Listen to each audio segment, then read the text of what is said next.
নমস্কার দর্শক, আপনারা দেখছেন কবির সৌরভের ইউটিউব চ্যানেল। ইতিমধ্যেই সকলেই জানেন শিক্ষক নিয়োগ দুর্নীতি সংক্রান্ত সুপ্রিম কোর্টের রায় নিয়ে কিন্তু উত্তাল। স্বস্তি মিলল শিক্ষকদের রাজ্য সরকারের নাকি চরম শাস্তি? এছাড়াও আর মাঝে মাত্র একটা রাত, তারপরেই বামেদের ডাকা আবার একটি ব্রিগেড। বামেদের ব্রিগেড তো ভরে, কিন্তু বামেরা ভোট পান না কেন? এরকম একাধিক বিষয় নিয়ে, এছাড়াও কুণাল ঘোষ কটাক্ষ করেছেন বামেদেরকে ব্রিগেড নিয়ে।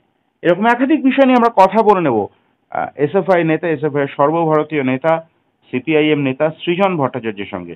এবং শেষে, ভিডিওর একদম শেষে, একটি অত্যন্ত ইন্টারেস্টিং বিষয় নিয়ে আমরা সৃজনের এক্সক্লুসিভ প্রতিক্রিয়া চেয়েছি। ভিডিওটি স্কিপ না করে সম্পূর্ণ শোনার অনুরোধ রইল। সৃজন, গতকাল আমরা দেখলাম তোমরা এসএসসি ভবনের সামনে তোমরা শিক্ষক শিক্ষিকারা যৌথভাবে মিছিল করলে তোমাদের, এবং তারপরে সুপ্রিম কোর্টের একটা তাৎপর্যপূর্ণ রায়ও এলো। এটা নিয়ে তোমাদের অবজারভেশন কি? অবজারভেশন মানে প্রথমত যারা চাকরি হারা হলেন তাদের কতটা স্বস্তি হলো বুঝলাম না। রাজ্য সরকার ভাব দেখাচ্ছে তারা একটা বিরাট বাঘ মেরেছে, হাতি মেরেছে, কিন্তু তারা তো রিভিউ পিটিশনটা জমা দিল না। যা যা নেতাজি ইন্দোরে কমিট করেছিলেন মুখ্যমন্ত্রী সেগুলো করেননি কি ওখানে কোর্টে। সুতরাং রাজ্য সরকার প্রকারান্তরে স্বীকার করে নিল দুর্নীতি হয়েছে। এখন চাকরি হারা যারা যোগ্য তাদের জন্য খারাপ লাগছে। তাদের ক্ষেত্রে যা দাঁড়ালো যে তাদের কয়েক মাসের মধ্যে রেডি হয়ে আবার 31শে কবে ডিসেম্বর না কবের মধ্যে পরীক্ষা আবার দিতে হবে। 31শে ডিসেম্বরের মধ্যে নিয়োগ প্রক্রিয়া শেষ হবে। নিয়োগ প্রক্রিয়া শেষ হবে, সরি, তার আগে থেকে একটা সময় থেকে শুরু হয়। তাদের আবার এই কমাসের মধ্যে প্রিপেয়ার্ড হতে হবে। সুতরাং যারা সত্যি সত্যি স্বচ্ছ পরীক্ষার্থী ছিলেন তাদের একটা কঠিন পরীক্ষার সামনে পড়তে হলো। এই গোটাটা হতো না যদি রাজ্য সরকার প্রকাশ্যে এসে বলতো যে সত্যি আমার স্বচ্ছ অস্বচ্ছ গন্ডগোল করেছি এবং এই হলো অস্বচ্ছের তালিকা, আমার দলের অমুক অমুক লোক অস্বচ্ছদের চাকরি দিয়েছে, টাকা নিয়ে চাকরি দিয়েছে, তাদের শাস্তির ব্যবস্থা করা হোক, আর যারা স্বচ্ছ তাদের তালিকা ইত্যাদি আমার কাছে আছে, আমরা তাদের চাকরি বহাল করতে চাই। এইটা যদি গত 5 বছরে কোনো একটা সময় রাজ্য সরকার এসে বলতো তাহলে আজকে চাকরি হারাদের এই বিপদের মুখে পড়তে হতো না, তাদের অস্বস্তি বাড়লো। আর রাজ্য সরকার, তৃণমূলের সরকার, তারা এখন হয়তো নতুন ফিকির খুঁজবে, আবার আরেক লট নিয়োগ প্রক্রিয়ায় আরেক লট কিভাবে টাকা মারা যায়। কারণ কিন্তু মানুষের জীবন জীবিকার যে সমস্যা, এই চাকরির গোটা চাকরি হারানো 26,000 লোক, ইনফ্যাক্ট অ্যাকচুয়ালি 22 লক্ষ লোক যা শুরু হয়েছিল সেটা খুব সুরাহা হলো বলে মনে হলো না। সৃজন, মদন মিত্র অত্যন্ত জনপ্রিয়, অত্যন্ত কালারফুল একজন পার্সোনালিটি। তিনি বলেছেন যে চাকরি 2 নম্বরই হতেও পারে, কিন্তু করে তো খাচ্ছিল, চাকরিটা চলে যাওয়াটা বাজে হলো। কি বলবে বিষয়টা নিয়ে? ওই করে খাচ্ছিল, যে লোকটা নিজে পড়াশোনা করেনি, পরীক্ষা সাদা খাতা জমা দিয়ে চাকরি পেয়েছে, টাকা দিয়ে চাকরি পেয়েছে, সে কাউকে পড়ালে সেই ছাত্র মদন মিত্রের মতোই ছাত্র বেরোবে ভবিষ্যতে। তাদেরও তখন সমাজে কন্ট্রিবিউট করার বদলে রঙিন চশমা পরে লাল জল নীল জল করতে হবে। সুতরাং মদন মিত্ররা চান গোটা সমাজটা তাদের মতো লোকে ভরে যাক। সেই কারণে এইসব বলা, এইসব করা, এবং তৃণমূলেরও এই যে শিক্ষা ব্যবস্থাটাকে পিরিয়ডিক্যালি ধ্বংস করে দিচ্ছে, তার পিছনের ফিলোসফিটা হলো যে আমরা একেবারে মাথা তুলে দাঁড়ানোর মতো, নিজস্ব ভাবনা চিন্তা করার মতো, শিরদাঁড়া সোজা করে চলার মতো একটা প্রজন্ম তৈরি করব না, আমরা একটা মাজা ভাঙা প্রজন্ম তৈরি করব। সেইটাই মদন মিত্ররা চান, সেটাই ব্রাত্য বসুরা চান, সেটাই মমতা ব্যানার্জি বা ভাইপো চান, এবং তাতে একদম প্রচ্ছন্ন কেন, পারলে প্রত্যক্ষ মদত আছে আরএসএস বিজেপির। সৃজন, আমি এসএসসি সংক্রান্ত বিষয়ে পরে আসি, তার আগে একটা খুব গুরুত্বপূর্ণ প্রশ্ন তোমাকে করি। গতবার তোমাদের ইনসাফ ব্রিগেডে তুমি ছিলে অন্যতম বক্তা। আগামী 15 দিন আবার একটা ব্রিগেড বঙ্গবাসী দেখতে চলেছে, এবং সম্ভবত আবার একটি মাঠ উপচনো ব্রিগেড হবে। কিন্তু কুণাল ঘোষ তিনি বলেছেন যে এটা হলো রামরেডদের ব্রিগেড, এবং এখানে যারা যারা ব্রিগেডে যাবে তারা সবাই বিজেপিকে ভোট দেবে। এটা একটা বিজেপির ভোটারদের রং তামাশা হতে চলেছে। তোমার প্রতিক্রিয়া? আমি জানি না, রাজীব ব্যানার্জি তো কোনোদিন বামপন্থীদের ব্রিগেডে এসেছিলেন বলে আমার মনে পড়ে না। হ্যাঁ, মুকুল রায়, অর্জুন সিং থেকে শুরু করে, শঙ্কুদেব পণ্ডা থেকে শুরু করে বাবুল সুপ্রিয়, এরকম গুচ্ছ গুচ্ছ নাম বলতে ওই দল। ও সরি, আসল নামটাই তো ভুল করে গেছি আমি। কুণাল ঘোষ এবং ভাইপো এবং পিসির বেস্ট ফ্রেন্ড শুভেন্দু অধিকারী।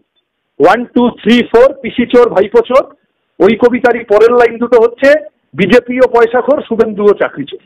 এই কারণে দেখবে এই 26,000 চাকরি চুরির ঘটনায় অভিজিৎ গাঙ্গুলিকে এগিয়ে দিয়েছে। শুভেন্দু অধিকারী তখন ঝগড়াঝাটি পাকাতে মোথাবাড়ি চলে গেছে।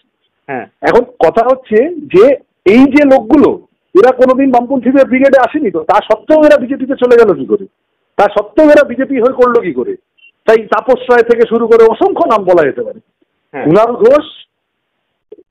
ঘোষ বলছেন, এখনো বলছেন, কারণ কুণাল ঘোষ এখনো তৃণমূলে আছেন বলে বলছেন। দুদিন পরে কুণাল ঘোষ কোথায় থাকবেন কেউ জানে না। আমি আজ থেকে 10 বছর আগে কুণাল ঘোষকে যে অবস্থায় দেখতাম, আমরা প্রত্যেকে, 2015 সালের কুণাল ঘোষ আর 2025 সালের কুণাল ঘোষের মধ্যে এতটা ফারাক। 2025 সালের কুণাল ঘোষের সাথে 2035 সালের কুণাল ঘোষের কি ফারাক থাকবে কেউ জানে না। সুতরাং কুণাল ঘোষ কি বললেন, খুব গুরুত্ব দিয়ে প্রতিক্রিয়া দেওয়া, খুব কারণ দেখি না। আচ্ছা, আছেন, ঠিক আছে, রাজনীতিরও তো জনি লিভার লাগে, আছেন এই অব্দি। আচ্ছা, আগামী পরশুদিন তোমাদের যে ব্রিগেড, তার 1 বছরের মধ্যেই সম্ভবত বিধানসভা ভোট, এবং তার মধ্যে আর নতুন করে কোনো ব্রিগেড দেখার সম্ভাবনা নেই। ধরে নিচ্ছি ব্রিগেড ভরবে এবং 1,10,000 মানুষ হবেন, কিন্তু তোমাদের কি ভোট বাক্সে এবারে তার কোনো প্রতিফলন দেখতে পাবে বলে তোমরা মনে করো সৃজন? আমি তো তোমাকেই সম্ভবত আগেও জিজ্ঞাসা করেছি যে আমাদের লোক হয় তবুও ভোট হয় না। এই প্রশ্নটা করার আগে একটু ওদেরকে গিয়েও জিজ্ঞাসা করো যে বাবা, তোদের এত এত ভোট হয়, তাও তোদের একটা ব্রিগেড ভরানোর মতো লোক হয় না কেন? ব্রিগেড শুধু বামপন্থীরাই ভরাতে পারে কেন? হ্যাঁ, তার মানে যে ভোট পায় সেই ভোটের মধ্যে জল আছে, যে ভোট পায় সেই ভোটের মধ্যে বিভিন্ন রকমের হুমকি ধমকি অনিচ্ছা এইসবের এলিমেন্ট আছে। যে কর্মী বাহিনী কমিটেড, পলিটিক্যালি কমিটেড, আদর্শগতভাবে কমিটেড কর্মী বাহিনী যা বামপন্থীদের সাথে আছে, তা ছিটে ফোটা এই দলগুলোর হাতে নেই, যারা এখন পুলিশকে ব্যবহার করে সংখ্যার গাজোয়ারি, টাকার গরম, গুন্ডা মস্তান টুসে যারা এখন ভোট পাচ্ছি ভাব করছে। আমাদের কাজ ডেফিনেটলি, আমি এটাকে গঠনমূলক সমালোচনা হিসেবেই নিচ্ছি, আমাদের ভিড় থেকে ভোটের রাস্তায় যেতে হবে অবশ্য বটেই, কিন্তু দুটো ভোটে কম পাচ্ছি, মানে দুটো ভোট কম পেলাম বলে আমরা আমাদের রাজনৈতিক অবস্থান, আমাদের মূল্যবোধগত অবস্থান থেকে সরে আসবো, সেইটা ভাবার কোনো কারণ নেই। আমরা 26-এর নির্বাচন, তাতে অবশ্যই আমাদের যে বুনিয়াদী রাজনীতি সেটাকে আরো শক্তিশালী করার চেষ্টা করে ভোটে লড়বো, মানুষের সমর্থন চাইবো। অসৎ উপায়, কি বলবো, নীতি নৈতিকতার তোয়াক্কা না করে ভোট জেতার জন্য যা খুশি তাই করা আমরা করব না। আমার ধারণা এই নীতিবোধের পরীক্ষাও মানুষ নিচ্ছেন, এবং শেষমেশ মানুষ এটা খেয়াল করেন যে কারা শেষ বিচারে সততার পথে হাঁটতে থাকলো। আজ না হয় কাল, কাল না হয় পরশু অসতের পরাজয় অবশ্যম্ভাবী। সৃজন, তুমি সমাবেশের পথে আছো, তুমি অত্যন্ত ব্যস্ত, তার মধ্যে আমাকে সময় দিচ্ছ, অগ্রিম কৃতজ্ঞতা জানিয়ে তোমাকে আমি আর 2 থেকে 3টে প্রশ্ন করবো। প্রাথমিক নিয়োগ দুর্নীতি নিয়ে তো নতুন করে একটা খাড়া নেমে আসতে চলেছে সম্ভবত কর্মরত প্রাথমিক শিক্ষকদের ওপর। এটা নিয়ে তোমাদের কি প্রতিক্রিয়া, তোমরা কি ভাবছো? শোনো, তৃণমূল আমলে এগুলো যা বিভিন্ন রকম হয়েছে, তুমি প্রাথমিক বলো, প্রাইমারি, আপার প্রাইমারি, তুমি মাদ্রাসা সার্ভিস কমিশন বলো, এই যেটা নিয়ে এত হইচই হচ্ছে 9, 10, 11, 12 শিক্ষা কর্মীদেরটা, গতকাল তো কোর্ট পরিষ্কার বলে দিয়েছে যে আচ্ছা ঠিক আছে, স্টুডেন্ট টিচার রেশিও আরো বেড়ে যাবে, এমনিতেই পশ্চিমবঙ্গের হতশ্রী অবস্থা শিক্ষা, তাহলে যারা টেন্টেড নন তারা অন্তত ঠিক আছে, আপাতত তারা গিয়ে যোগদান করুন, যারা চিহ্নিত টেন্টেড নন, হতেও পারে তার মধ্যে টেন্টেড আছে, কিন্তু শিক্ষাকর্মীরা সেই সুযোগ পাবেন না, গ্রুপ সি গ্রুপ ডি সেটা পাবে না। তাহলে এই প্রতিটি প্রক্রিয়ার ক্ষেত্রে, প্রতিটি নিয়োগের ক্ষেত্রেই এরা এটাকে টাকা তোলার মেশিনারি হিসেবে ব্যবহার করেছে। মানুষকে চাকরি দেওয়া, কাজ দেওয়া, এইসবের থেকে আমি তোমায় বলছি, ধরো এই খুব তৃণমূল এই গত কিছুদিনের মধ্যে, তাদেরও তো কিছু একটা বলতে হবে, তাদের আইটি সেল প্রচুর খুঁড়ে টুড়ে একটা সুজন চক্রবর্তীর লেখা, সুভাষ চক্রবর্তীকে একটি পুলকারের চাকরির রেকমেন্ডেশনের চিঠি, ঠিক না ভুল জানি না, বের করেছে। ঠিক না ভুল জানি না কেন বললাম, কারণ এরকম এর আগে ভুয়ো চিঠি তৃণমূল বের করেছে এবং করে নিজেদের মুখ পুড়িয়েছে অজস্র।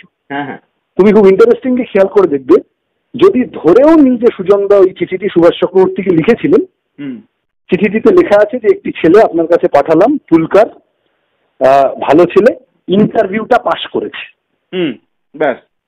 এবার কথা হচ্ছে যে তৃণমূল এরকম একটি চিঠি, ববি হাকিম অভিষেক ব্যানার্জিকে একটি চিঠি লিখেছেন যেখানে পাঠানো লেখা যে আমি অমুককে আমি রেকমেন্ড করছি, ইন্টারভিউটা পাস করেছে, এরকম একটা চিঠি আমাকে দেখাও দেখি। ঠিক।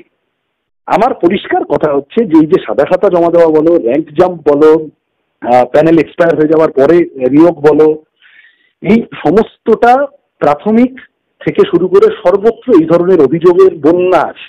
এবং এটা শুধু তৃণমূল না, মনে রাখতে হবে শুভেন্দু অধিকারী 2016 সাল অ্যান্ড অনওয়ার্ডস, ইনফ্যাক্ট 2011-12 থেকে এসএসসি টেটের অভিযোগ এবং প্রাথমিক ইত্যাদির অভিযোগও তো 13-14 সাল থেকে শুরু হয়েছে। তো সুতরাং এই সমস্তটার সময় শুভেন্দু অধিকারী এর পার্ট ছিল।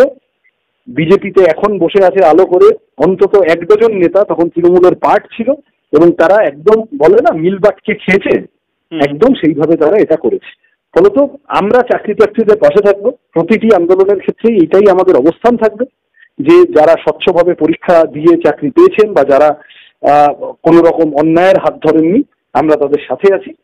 আর যারা কোনো না কোনোভাবে আপোষ করতে বাধ্য হয়েছেন, আমরা তাদের কাছে এই আবেদনই জানাবো, আপনি প্রাইমারিলি দোষী নন।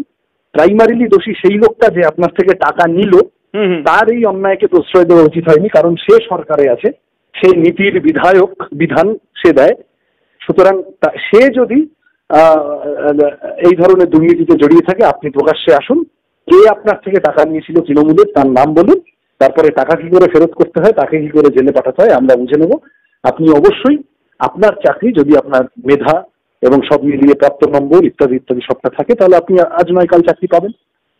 বাই দ্য ওয়ে, তোমাকে এই প্রসঙ্গে জানিয়ে রাখি, আমার কাছে একাধিক পূর্ব মেদিনীপুরের বাসিন্দা যারা চাকরি প্রার্থী, তাদের কিন্তু একাধিক ভিডিও বাইট আমার কাছে রয়েছে, আমি যথাসময়ে প্রকাশ করব।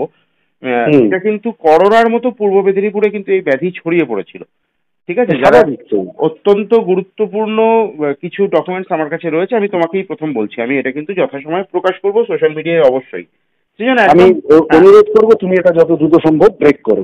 এই শুভেন্দু অধিকারীর হঠাৎ সৎ সাজা এটা সামনে আসা উচিত মানুষের সামনে।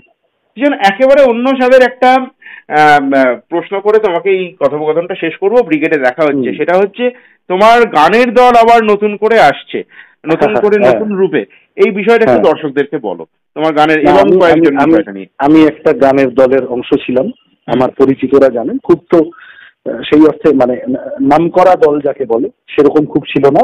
সেই সময় কলেজে পড়াকালীন অজস্র বাংলা ব্যান্ড পাড়ায় পাড়ায় তৈরি হতো, আমরা সেই রকম একটি বানিয়েছিলাম। এবং সময় বয়সের স্বাভাবিক পরিণতিতে নিয়মে সেটা খানিকটা আবার যা বড় হওয়ার সাথে ছিটকেও যায়, আমরা জীবনে বিভিন্ন জায়গায় আমরা ছড়িয়ে ছিটিয়ে যাই। সুতরাং পারফর্ম করা আবার নতুন করে এটার বোধ হয় খুব সুযোগ এখন আর নেই, কিন্তু ইত্যবসরে গত কতগুলো বছরে 10-12 বছরে তো কিছু গান তৈরি হয়েছে, বেশ কিছু গান বিভিন্ন ঘটনার প্রেক্ষিতে বিভিন্ন কি বলবো যা হয় আর কি সমাজের বিভিন্ন ঘটনা সেনসেশনালি ভাইরাল হয়েছে। হ্যাঁ, একটি গান মানুষ শোনেন গান আর কি। তো সুতরাং সেই ধরনের কিছু গান আবার মানুষের কাছে নিয়ে আসা, তাতে প্রেমের গান আছে, তাতে আমাদের নস্টালজিয়া আছে, তাতে লড়াইয়ের কথা আছে, সবই আছে, সব মিলিয়ে মিশিয়ে মিক্স প্যাক। সেইটা আমরা সেই ধরনের কিছু গান নিয়ে আসার চেষ্টা করছি। সেই কারণে আবার নতুন করে ডিজিটাল প্ল্যাটফর্ম হিসেবে এই ব্যান্ডটি, গানের দলটিকে আবার খানিকটা রিইন্ট্রোডিউস করার চেষ্টা মানুষের কাছে বলতে পারো। তবে আমি তোমার কাছেই বলছি, এইটা যদি কারোর আশঙ্কা থাকে, আমি সে কারণেও ক্লিয়ার করে দিতে চাই, আমি পুরোদস্তুর রাজনৈতিক কর্মী, আমার রাজনৈতিক কাজে বিশেষ ছেদ ঘটবে না, এটা কোনো বাধা পড়বে না, একদমই একদমই। সেই জন্য আমরা এই অন্ধকার সময় তোমার গান, তোমার সুর আলো ছড়াক, রন্ধ্রে রন্ধ্রে সমাজের আলো ছড়িয়ে দিক, এটাই চাইবো। অনেক শুভেচ্ছা, অভিনন্দন রইল, ভালো থেকো। ব্রিগেডের ময়দানে বাংলা নববর্ষের শুভেচ্ছা তোমাকে। শুভেচ্ছা, শুভেচ্ছা, ভালো থেকো।